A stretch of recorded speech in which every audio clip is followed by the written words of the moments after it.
Welcome to Remarkable Retail Podcast, Season 7, our last episode of the season and our final episode of the year that was 2023. I'm Michael LeBlanc. And I'm Steve Dennis. We're wrapping up the year with a very special guest who helped us start 2023 with this highly respected brand of deep insight, Ira Kalish, Chief Global Economist for Deloitte. Well, as listeners will know, we often talk about macroeconomics, perhaps too much, arguably. But it has been part of what's driven retail this year. And now we actually get somebody who knows quite a lot about it to help us make sense of what's happened and, more importantly, what's likely to happen going forward. And speaking of 2024, time to reveal our presenting sponsor for Season 8, Celonis. We're just getting to know the great people at Celonis even and understand their product, but it's pretty slick stuff, great client roster, and really looking forward to helping them introduce themselves to our listeners. Now, a reminder that we will be at NRF coming up fast. If you're a PR agency that hasn't reached out to us for a meeting at the show, still time to fill up our email with your cheery missives and promises of career-altering tech and blistering retail industry innovations. Now, Steve, before is it possible that there is a PR agency that hasn't reached out to us yet? I based on my inbox, I'm thinking no, but perhaps we're missing one or two. I just want to make sure it's a level playing field out there. Now, before you do that, or before we get to the NRF, you've got a Get Ready webinar the folks need to attend, right? Yeah, we're doing a virtual webinar on January 9th at 11 a.m. Eastern Standard Time. And I'm going to be really talking about how to make the most out of NRF 24 with some tips about just navigating the show. For people who haven't been, it's a really small, intimate affair, so you could probably figure it out yourself. Also, pointing to some of the can't-miss sessions, and then also showcasing a few interesting technology companies. So this is brought to you by a trio of Israeli-based tech firms, BuyWith, Site, and Nexite. So we'll put the links in the show notes. It's free, so hope to see lots of listeners on that webinar, January 9th at 11 Eastern. Let's get to the news of the week. So we often start with update on the economy. Now, of course, we've got Ira on the show, but what do you see today? We recorded Ira a little bit a couple of weeks ago. So any updates on what's happening?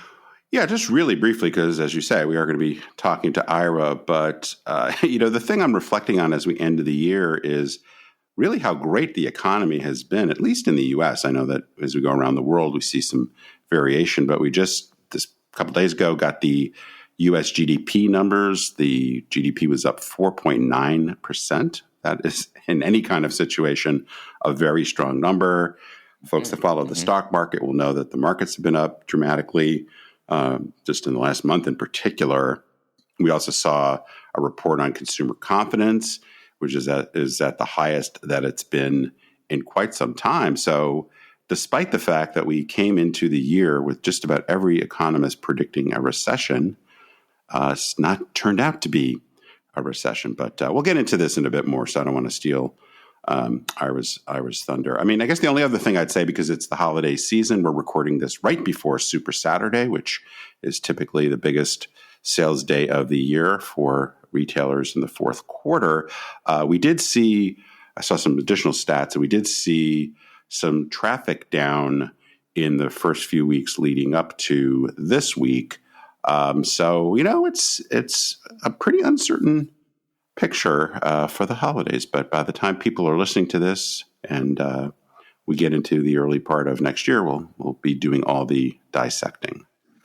Yeah, and I wanted to add that, as you said, many economists thought this year would turn out worse. Not Ira. Ira didn't anticipate a lot of trouble. He thought things were pretty solid. So he's got a great track record for such things. And yeah, you're right about the results coming in for the holiday. I see all kinds of mixed signals, up, down, and sideways. So it'll be interesting to see it all tied together. Now, one business talking about going sideways, Farfetch. So when we were recording the episode last week, we were thinking about including something about Farfetch, but we thought something was going to happen very soon, and something sure did happen. Yeah, it sure did. And I would say even more broadly, we're kind of seeing this reset in the luxury online space, particularly the firms that are based in In Europe, though, I'm not sure that that's the defining factor. But yes, as we talked about a couple of weeks ago, Farfetch was getting closer and closer to the precipice. Their stock had collapsed and they were running short of cash. There was some speculation that they might get or they might file for bankruptcy. Instead, they got acquired by Coupang, which is the South Korean a lot of people refer to them as the Amazon of South Korea because they have a pretty similar business model.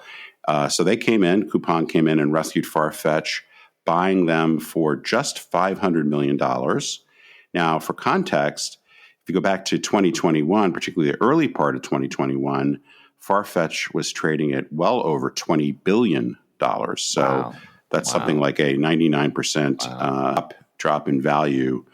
There's a lot still to come. I mean, presumably this deal will close, but what this really means for the future, and by the way, Jose Neves, who's the founder, and any of the other equity players, they all got wiped out. So here's a business that's been, at it for quite some time, and anybody who is an investor, equity investor, basically got wiped out. So that's obviously not a happy outcome, but they will still be around.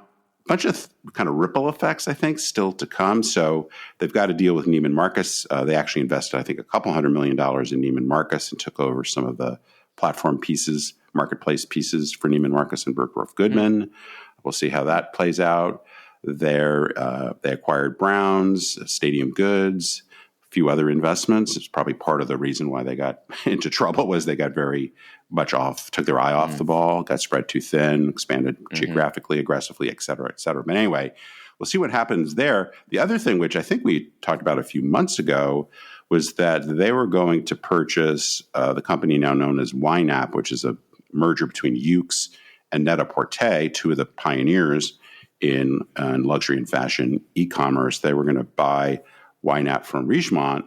That deal is now off. So presumably Richemont's still looking to unload that business, though, given what we're seeing with the pricing. They may want to sit and hold on for a little while until things bounce back. Yeah. Then just a couple of days after that happened, Frasers Group, the British conglomerate, I guess you'd say, bought Matches, another one of these early pioneers in luxury fashion, from a PE firm for just about $52 million. Got to think that was quite a haircut 52 for the PE firm.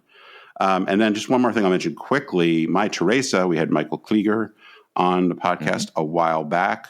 They were doing extremely well back then.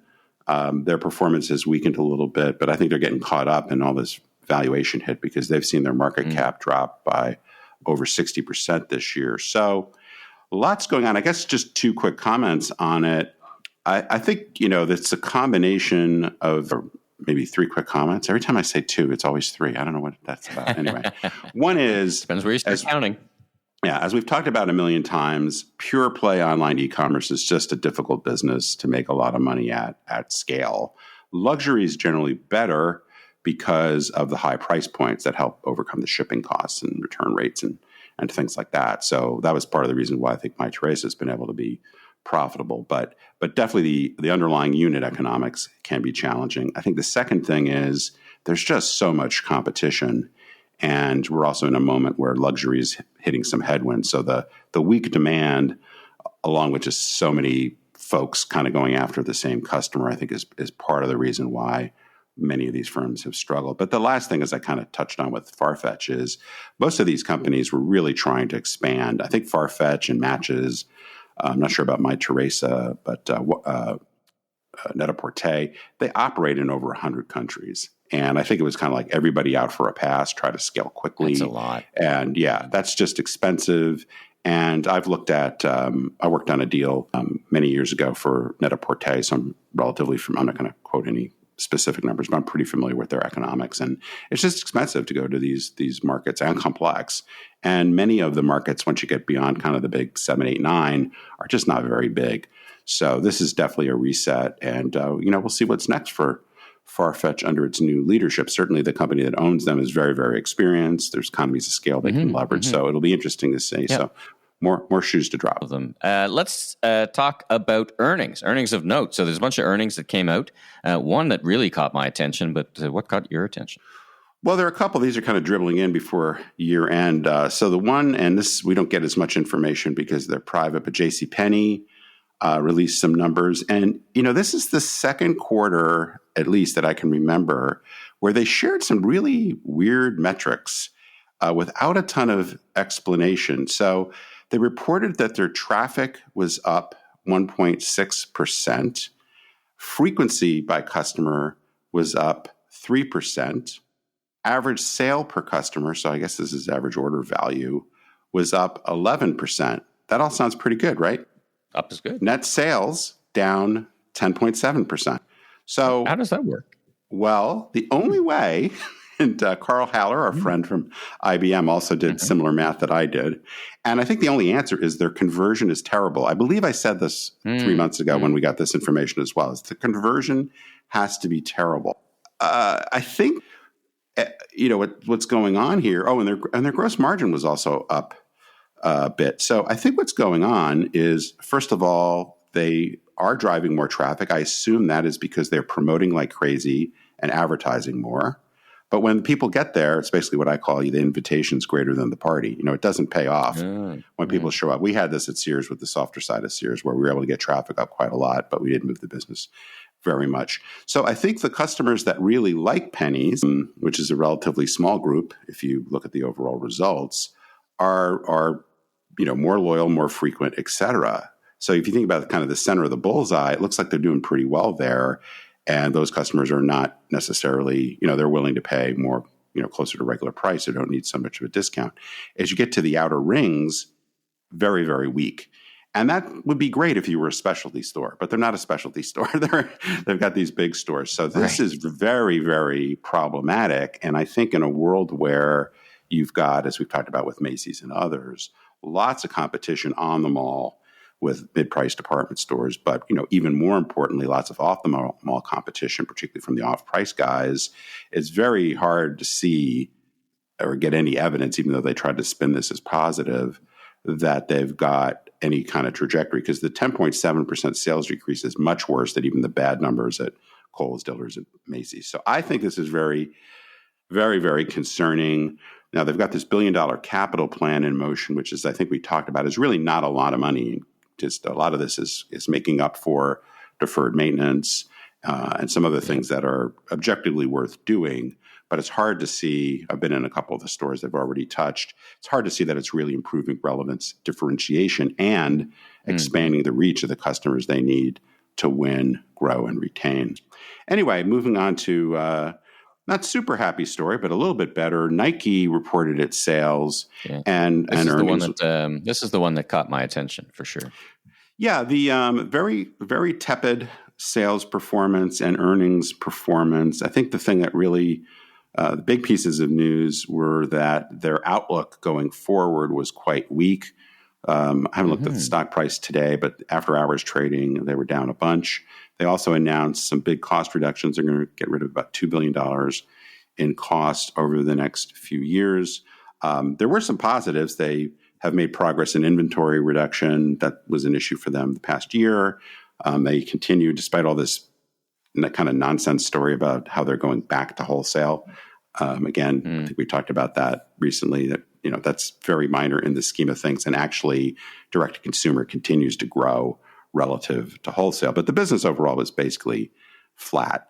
And I think they're dealing with both selling stuff that's relatively discretionary. Just about anybody who's in the discretionary space is performing below average. And as we've, I think, touched on in the past, they got a lot of interesting competition, directly in the running space. On is growing like crazy. Hoka is growing well. And then you got just kind of the whole athleisure, Lululemon, Fiore, Athleta. They make a good product. Alo. These are brands that didn't exist 3 years ago. Like that, their competitive set's completely changed in some ways, right? Yeah. So it's an interesting environment, for a brand that has been, kind of wandering a little seemingly aimlessly the last couple of years, though. I'm still a fan, I would say, overall, but this is definitely a tough period for them. Interesting 2024. We'll be back live on the mic on January 16th with Season 8. We got a roster of great guests we're lining up, and all kinds of fun for the folks and the listeners and our new our new sponsor, Salonis, to get to learn a little bit more about them. So that's a good wrap for the year. I wanted to wish everybody happy holidays and a great time off if you're spending it with friends and family. And Steve, I wanted to express my appreciation for another great year, and I love working with you. It's our little COVID project that keeps going, so it's a pile of fun. So yes, looking forward to seeing you in person next year. But appreciate you and thanks for to your partnership and pod partnership, I guess I could say. Pod partnership, popping the P's. Well, likewise, it's been a great year. We keep building, and it's the little pod that could. So appreciate you. Appreciate all the guests that decide to join us, and of course all the listeners that keep coming on back and spreading the word. All right, now let's get to our great interview with Ira Kalish. Well, Ira Kalish, welcome back to the Remarkable Retail Podcast. I think you will have the distinction of having been our only two-time guest within a calendar year, which I'm sure you'll proudly hang that someplace or add it to your LinkedIn profile. But anyway, welcome back. How are you today? I'm very well. Thank you for having me. It's nice to be here again. Well, last time we had you in the far reaches of the Javits Center. This time we're doing this through the miracle of the internet. So a little bit different experience, but we have so much to talk about. A lot has happened since we spoke with you at the beginning of the year. But maybe before we get going, if you could just share a little bit about who you are, what you do, and specifically what your role is at Deloitte. Sure. So I'm the chief global economist of Deloitte. Deloitte, of course, is the world's largest professional services firm.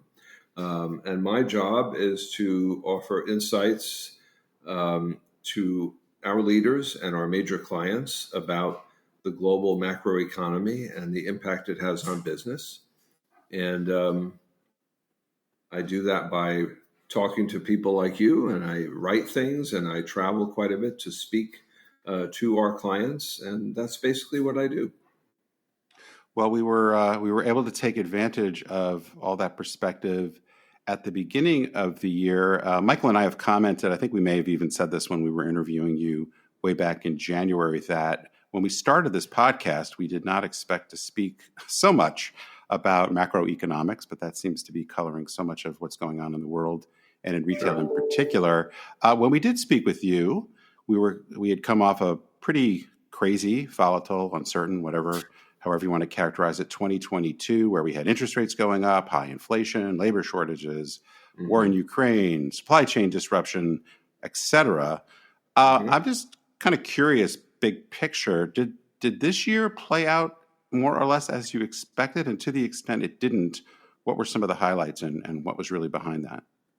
Well, I remember a year ago, a lot of people were saying that a recession was imminent here in the U.S. and globally. They said that we were now in a new era of permanently high inflation. And I didn't say those things, I'm pleased to say. I actually remember that and went back and listened to your episode, and you were very clear on that. So good job. Thank you. But in any event, past performance is not an indicator of future success. So, but in any event, I think the economy did probably better than most people expected. The economy continued to grow. Employment grew. We still have a historically low unemployment rate and a historically high job openings rate. Real wages are now rising after a period in which they were declining when wages failed to keep pace with inflation. Inflation has come down quite sharply. And I guess, a couple of questions arise. One is, why did the economy do so well in the face of tight monetary policy? And I think in part it was the lagged effect of all that stimulus money that went out during the pandemic, which initially people mostly saved. But over the past 3 years, they've used that money to sustain consumer spending growth, even when real wages were declining. On top of that, consumer balance sheets are fairly good. Debt levels and debt service payments are now rising, but they're still historically low. Most homeowners in the U.S. have fixed rate mortgages. So even though mortgage interest rates have risen, most homeowners aren't feeling the effect of that on their cash flow. Right. So overall, the economy is surprisingly resilient. In the third quarter, it grew at an annualized rate of 5.2%, which is huge compared to what it can probably grow in the long term. And even though inflation came down in part because of monetary tightening, I think it mostly came down because the factors that generated the inflation in the first place have reversed. And in the first place, it was a pandemic-related surge in demand for durable goods, which businesses were hard-pressed to meet. And we initially saw a sharp rise in the prices of goods versus services. And then, of course, the war in Ukraine caused a sharp rise in oil prices. Those things have reversed. The pandemic is over. Consumers are going back to spending on services. Demand for goods is weak. Prices of durable goods are now declining, actually. Oil prices are way down. So inflation is down, and it's probably going to come down further. So one of the things that, well, first of all, it's just so interesting the way it's played out, somewhat counterintuitively maybe. But one of the things you talked about in particular, and I'm curious whether it has played out, was this idea of labor hoarding, that one of the reasons why we weren't seeing unemployment really change materially was that not just retailers, but folks across different parts of the economy were reluctant to let go of people because of the shortage in labor fundamentally. Did that play out as you expected, and is that still really at play in your mind? I'm not sure that there's labor hoarding going on anymore. The labor market has been weakened somewhat by the Fed tightening of monetary policy, and the labor market is sort of going back to a new normal. But we're still facing a shortage of labor. And that stems from the fact that during the pandemic, there was a sharp drop in labor supply. There was a decline in labor force participation, a decline in immigration. And while those factors have reversed and we've seen participation rise and immigration rise, it hasn't been enough to offset what we went through. And so we still have a shortage of labor, which is evident in the low unemployment rate and evident in the fact that wages are rising now faster than inflation. And I expect that the labor shortage will persist in the years to come for demographic reasons. We're seeing very slow growth of the working age population. And we're not, even though immigration is up, it's not enough to sufficiently offset that. So I expect to see wage pressure continue. The Fed is trying to change that by keeping a tight monetary policy. Their goal is to weaken the labor market sufficiently to bring wage inflation down and thereby bring overall inflation down to their 2% target. And that may happen in the coming year. But in the longer term, I think we'll still have a tight labor market and a labor shortage. Let's turn our minds globally. Let's talk about a couple of major countries or regions. Let's talk about China. I mean, a very important player in the global economy and for retailers, both on the demand and supply side. And then let's talk about India, which I think we might be wanting to think more about. Any insight on what's happening in those two countries? Sure. So first on China, the economy is growing slowly, and that's likely to persist. China faces a number of significant headwinds. One is the troubles in their residential property market, which even though the government is lately providing some subsidies to complete unfinished projects, the market is still in decline. In fact, in the first 9 months of this year, investment in property was down 9% year over year. That's a big drop for a big part of the economy. And on top of that, the weakness of the property market has led to a sharp drop in property prices. And given that consumers in China hold about 70% of their wealth in property, the drop in property prices means a drop in wealth. And so in response to that, Chinese are now saving more of their income, and that means slower growth of consumer spending. And that's likely to persist. On top of that, the government is favoring the state sector over the private sector. So private sector investment has stopped growing. And the country is facing external headwinds. Exports have been damaged by a weak global economy and fraught trade relations with other countries. So my expectation is that China's overall economic growth will be slow for the remainder of this decade. So that doesn't mean it's not still an attractive market. It's a very big economy. It has a GDP about 70% out of the U.S. It's a middle-income country now, so there's a large number of consumers with significant discretionary income. Such a transformation, Such a transformation when you think historically going back even decades. Right now, they're just that statement is so interesting. That's true. And so I think it's still a very attractive consumer market for retailers and their suppliers, but maybe a bit more challenging, especially given that the government has a somewhat different attitude towards the private sector than previously, although they are talking a lot about how they want to boost inbound investment. And inbound foreign and direct investment into China has declined sharply because there is a perception by global companies that there are risks associated with doing business in China, including the geopolitical risk that comes from the troubled relationship between China and the U.S. and its allies. In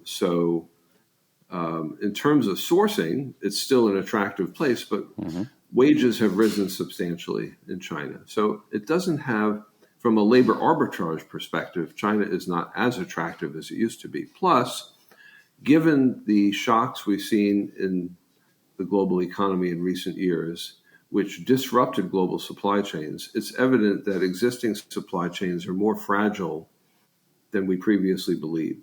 And given the fraught relations between China and the West, there is a perception of future risk.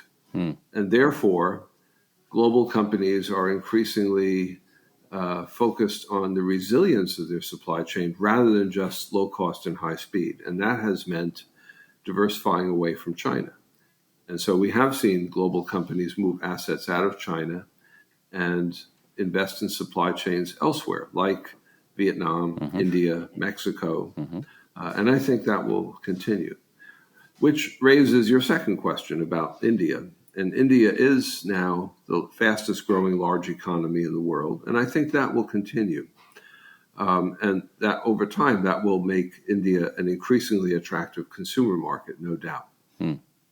As far as a place for sourcing, India still has a lot of problems. It's a bit chaotic. It's a bit chaotic, you might say. Regulation, poor infrastructure. And although they have a very talented workforce, there's still a large part of the labor supply in India that's undereducated and underskilled. So, but I do think, the Indian government is encouraging more inbound investment by global companies, especially in manufacturing. So I think it will become a more important source of goods. But, in terms of the diversification away from China, I would keep an eye on Mexico because Mexico now has lower wages than China. It has lower transport costs because it's right next door. Sure. Less geopolitical risk. Less geopolitical risk. No geopolitical risk to speak of. So, and there's some evidence that there is a shift taking place. Even Chinese companies are now investing in Mexico as a way to access the U.S. market. Can we touch quickly on government spending or conversely, the government programs? And when I think of government spending, a role in the economy and retail, they both prime the pump, but at the same time, the reversal of the policy that was going to have the cessation of payment back of student loans must have some drag on disposable income. Any comments there? Now that people are required to service their student debt once again, per the Supreme Court decision, if every person with a student debt makes a full payment of their debt on time, which is a big if, then that would subtract about $100 billion a year from household disposable income. Keep in mind that that's in the context of an $18 trillion consumer market. So suddenly it doesn't seem so big. Right. And then keep in mind that never before has everybody made a full payment on time. That's not going to happen. Plus, the Biden administration has offered a path to restructuring those debts so that people can have lower payments, where the payments are based on their income. And evidently a large number of people are taking advantage of that. So given all that, my view is that the student debt situation will not have a significant impact on consumer spending. Well, I think that's good news for all the listeners. Now, thinking back to our time we spent in January, we think that you were on team soft landing, so to speak. That as we thought about 23 and 24, that there wouldn't be a harsh cliff from the economy. Are you still thinking that for the U.S. and the Americas and the Eurozone? How are you thinking about the future from that perspective? Well, I still think we'll have a soft landing here in the U.S. My view is that the U.S. will not have a recession in 2024, but we will have a slowdown in economic growth, and we will see inflation recede further. So that is the much hoped for and rarely observed soft landing. Not so much everywhere else. In Europe, I think there's a decent chance of a mild recession this year. I think it's clear that Germany is already in recession. Some other countries might be as well. What's different, there are two things that are different about Europe. One is that the energy shock from the war in Ukraine was much more severe for Europe and much more long-lasting. And two, European consumers didn't have a huge pool of savings to dip into like we did here in the U.S. when real wages declined. So we did see a real decline in consumer spending. And then, of course, the inflationary effects of the energy shock led the central banks in Europe, the European Central Bank and the Bank of England, to tighten monetary policy. And that's having a negative impact on credit creation. So I think there's some risk of recession in Europe. And then the rest of the world, it's a mixed bag, basically. As it seems like it always is. Right, exactly. So fire up your crystal ball here. I'm curious if you are willing to make any predictions about when we might see interest rates start to come down. I watch entirely too much CNBC and Bloomberg, and the only thing I've concluded from that is you can get every opinion, every possible outcome or outlook if you watch long enough. But most of those people are not in fact, none of those people are the global economists at Deloitte. So I'm curious if you have any perspective on when you think we might start to see a change in interest rates and how quickly they might come down. Well, I think the Fed's view is that even though inflation has come down and will likely come down further, the biggest problem they face is the tightness of the labor market and the persistent rise in wages. And right now, wages are rising over 4% per year, and they want inflation to be 2%. So that means their view is that what they need to do is to keep monetary policy tight long enough to weaken the labor market, reduce wage pressure, and then bring inflation down. And they also know that monetary policy acts with a lag, and they've already done quite a lot, but they're not likely to raise rates further, or at least not much. So what they plan to do is keep rates high, so the lagged effect of what they've done, will have a bigger impact in 2024. Yeah. I think that probably by the second half of next year, inflation will be down sufficiently and the economy will be weakened sufficiently that the Fed will feel comfortable starting to cut short-term rates and starting to stop the sale of bonds. And by the way, that sale of bonds has boosted bond yields. So, so closer to the end of next year, I think we'll start to see an easing of monetary policy. Interestingly, the futures markets imply that the Fed will cut rates by 125 basis points next year. That would be 5 25 basis point cuts. That seems aggressive. And Jay Powell, the chairman of the Fed, recently said it's premature to start talking about rate cuts. So who's right? I don't know. But I bet on sometime in the second half of next year that rates will start to come down. Yeah, I feel like there's a fair amount of wishful thinking when I listen to the pundits on the business channels, but that's perhaps a different podcast. One kind of related question, which I've heard a few people speculate on, is that the central banks, not just the Fed, but central banks throughout the world, are perhaps starting to lose a little power, that monetary policy may not dictate the direction of interest rates and the economy as much as fiscal policy might, particularly given the extreme deficit. Well, I guess depending upon your point of view, let's just say the large deficits that many governments, the U.S.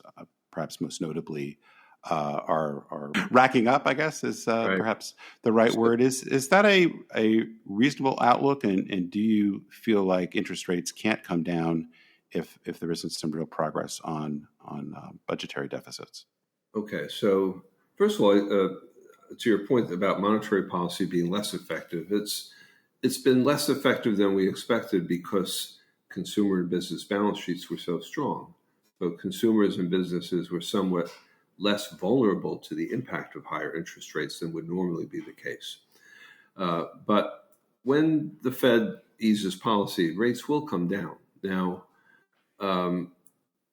there is a fiscal issue in this country, more so than in Europe. But European countries have relatively good fiscal policies with some exceptions, like Italy, for example. But in the U.S., we have lately seen a rise in the budget deficit, mainly because of higher interest rates and lower tax revenue from a weaker economy, not because of an expansive fiscal policy. That's already ended. But there is an understanding that barring a change in fiscal policy, deficits will rise in the future, mainly for demographic reasons, because of the aging of the population, the increased cost of pensions and healthcare, and almost no growth of the working age population. So that means a decline in the ratio of workers to retirees, which means less revenue going into the Social Security Trust Fund and other things. So this is why there's an expectation of higher deficits. And some people think that's why bond yields are relatively high. I don't think that's the case yet. In fact, the yield on the 10-year bond has come down in the last 2 months from 5% to 4.2% on expectations of economic weakening and lower inflation. It doesn't appear that the bond market is really responding to expected deficits.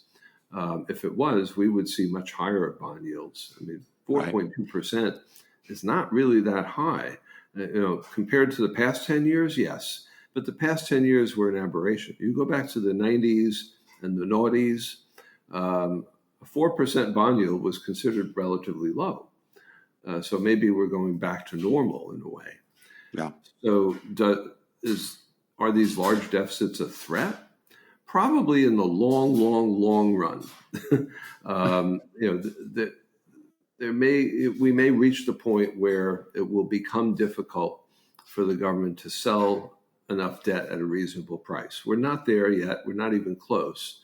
And the U.S. Treasury bonds continue to be the most attractive, safest, most liquid, deepest market in the world by far.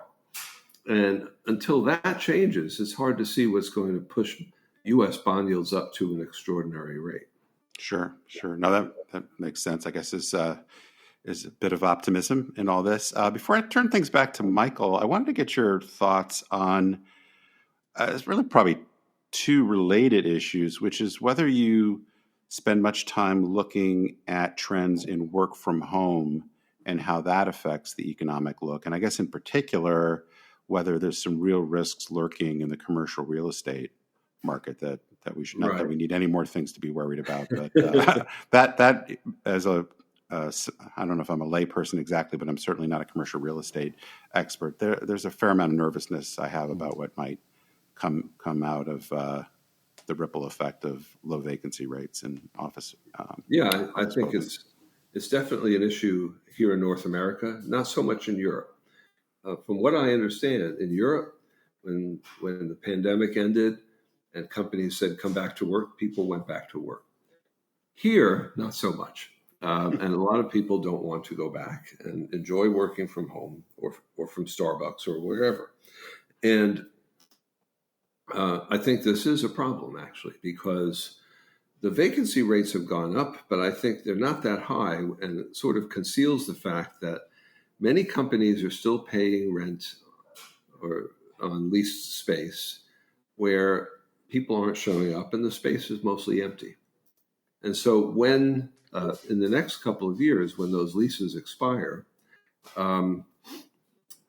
many companies will not renew the leases or will renew them with less space or at lower rents. And when that happens, we'll probably see a rise in defaults on commercial property mortgages, which will affect the banking sector, and especially smaller banks, which are disproportionately exposed to commercial property. We'll see a decline in the value of securities that are backed by commercial property mortgages, and that will affect companies that would need to market those assets and maybe sell other assets to compensate for that. So there could be a minor financial crisis that stems from this sometime down the road, which might require the intervention of the Federal Reserve and others. And then there's another question, which is what happens to all this office space in central business districts? Already, we've seen a negative impact on the economies of central business districts and all the small businesses, restaurants and dry cleaners and things like that, that have benefited from the presence of office workers. I'm not sure what will happen to our downtown centers. And certainly it raises questions about central business retailing. If there aren't people in the central business districts, what happens to all those stores? So there's a lot of uncertainty here for sure. And it's not clear how this will pan out. Let's move from the uncertainty of the work from home into one of its perhaps collateral benefits, which is a lot more people are in their homes. They're spending more time in their homes. Maybe retailers are shifting their locations out of downtowns. Anyway, there's a lot that can go on there. But let's talk about housing in the United States. You know, Home Depot, Lowe's, Best Buy, many furniture companies, they saw a big buy forward, so their sales have been a bit soft. We bought so much stuff during the pandemic, but they're going to need the housing market to fire up again, some way, shape, or form. What's your thinking around that? Well, when the Fed, first of all, during the pandemic, there was a surge in home buying and home prices. I personally benefited from that. And then when the Fed and other central banks started to tighten monetary policy, obviously it had a negative impact on housing activity. And we're still seeing that. And interestingly, initially it led to a drop in house prices. Now house prices are rising, even though the amount of turnover in the market is very low. And that's because there's limited inventory, because with mortgage rates so high, a lot of people who might have chosen to sell their homes are holding back. Because, take myself. I have a house with a 3% mortgage. If I wanted to move and sell this house, then I would have to take on a 7.5% mortgage somewhere. That means, a house worth half as much. Right. So interesting. I'm not going anywhere, and a lot of people aren't. So that limited supply has led to a rise in prices, which in turn has led to a little bit of a rise in construction activity. When the Fed eases policy next year or the year after and rates come down, mortgage rates will probably come down, probably not going back to that 3% level anytime soon, but they'll come down to a level that will allow the market to rebound somewhat. So I think, there's reason to expect some improvement of housing. And also now with a lot of people choosing not to move, instead, they choose to do projects on their existing homes. So that can be beneficial to the home improvement industry. One last topic before we let you go. You may have heard that Walmart's CEO, Doug McMillon, I guess it was on the earnings call, mentioned that he thought there might be some deflation in the future. And we probably lost a bunch of listeners in a recent episode when I tried to explain the difference between disinflation and deflation. But anyway, part of the point was that, when you look at the cumulative effect of inflation, even if inflation comes down to 2%, we still in many cases have consumers that are paying, 20, 30, 40% more for goods and services than they were a couple of years ago. And maybe wages have kept pace, but in many cases, not necessarily. So part of the point I was trying to make was that for some areas to really improve, for consumers to start spending again at certain levels, we might actually need to see deflation. And Doug was talking about that. What's your commentary around disinflation versus deflation, how likely it is? And while deflation sounds like a good thing from a consumer perspective, I seem to remember from classes 40 years ago or so that there might be some other worrisome impacts from widespread deflation. I'd be surprised if we get absolute deflation. That means where the overall consumer price index is declining. And you're right, there are negative consequences to that, because when prices are falling, but you still have positive interest rates, then you have very high real or inflation-adjusted interest rates, which have a negative impact on credit creation. I don't expect that, but I think we could get down to fairly low inflation. And the move toward lower inflation is what we would call disinflation. I think you're correct in saying that deflation can be a bad thing, because deflation means a general decline in the overall price index, but you still wind up with positive interest rates, which means real interest rates are high, which hurts credit creation. So we don't want deflation, and I don't think we're going to get it. But to Doug's point, we are seeing deflation when it comes to durable goods. Durable goods prices are actually declining. And that's partly because of excess capacity combined with weak demand.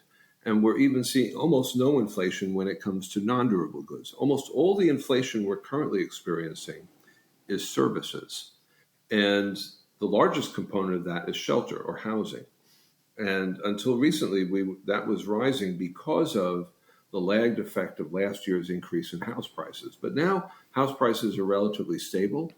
And so in the months to come, that will feed into the shelter component of the CPI, helping to bring overall inflation further down. But I think we'll still have positive inflation. And the reason is that what would cause deflation overall is excess capacity. And we are seeing that when it comes to producing goods. So we're getting deflation in goods, but we're not likely to get excess capacity in services, because services is labor intensive. And we still have a shortage of labor. And as long as that's the case, there will be increased prices of services. So I think overall inflation will remain positive, but it will come down. And as it comes down, that's what we call disinflation. So I don't think we'll see overall deflation. But for the retail industry, which mainly sells goods, not services, there is some deflation right now. Well, Ira, it's been a fantastic conversation, a great way to wrap 2023 the way we began 2023 with having one of the foremost thinkers around the economy here and around the world. So thank you so much on behalf of Steve and I for joining us again on Remarkable Retail. Real treat to have you. Thanks for sharing your wisdom and insights, and we wish you a great rest of your year and a fantastic 2024. Maybe we'll see you wandering the vast halls of the Javits Center at the NRF show. But until then, take care. And once again, thanks for joining us. Well, thanks for having me. I will be at NRF. I will be wandering aimlessly. So if you see that, as we all do, pull me aside and point me in the right direction. All right. Thanks again. Okay. Bye-bye. If you like what you heard, please follow us on Apple, Spotify, or your favorite podcast platform so you can catch up with all our great episodes, including our recent interview with Carrie Baker, President, Canada Goose. And be sure to drop us that 5-star review where you listen to your podcast. It really helps us spread the word. And I'm Steve Dennis, strategy and innovation consultant, keynote speaker, and author of the best-selling book, Remarkable Retail: How to Win and Keep Customers in the Age of Disruption. You can learn more about me at stephenpdennis.com, and be sure to follow me on LinkedIn, Twitter, and Instagram. And I'm Michael LeBlanc, consumer retail growth consultant, keynote speaker, and producer and host of a series of retail trade podcasts, including this one. You can learn more about me on LinkedIn. Safe travels, everyone.